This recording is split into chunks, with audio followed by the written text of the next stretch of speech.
শোন বোন, তোকে একটা কথা বলি।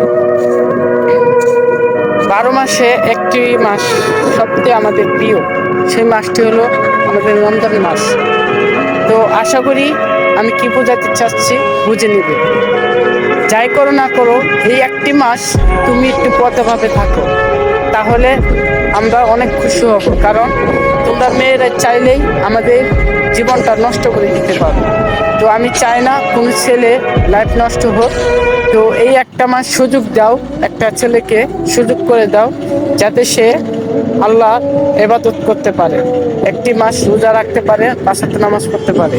আমি সকল মেয়েদেরকে বলবো এবং আপুদেরকে বলবো, সবাই অবশ্যই একটি মাস আপনার প্রেমিকার সাথে হোক কিংবা যেই হোক, তার সাথে কথা বলা বন্ধ করে দেন একবারে।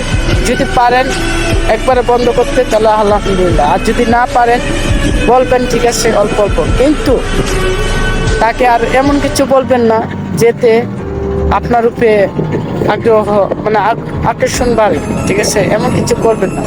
আশা করি আমার কথা বুঝতে পারছেন। এই একটি মাস সবাই একটু সব কিছু ছেড়ে দেন, ইনশাল্লাহ আপনারা অবশ্যই একটা ভালো ফল পাবেন আমার আল্লাহর কাছে। যদি ভালো লাগে ভিডিওটা শেয়ার করুন।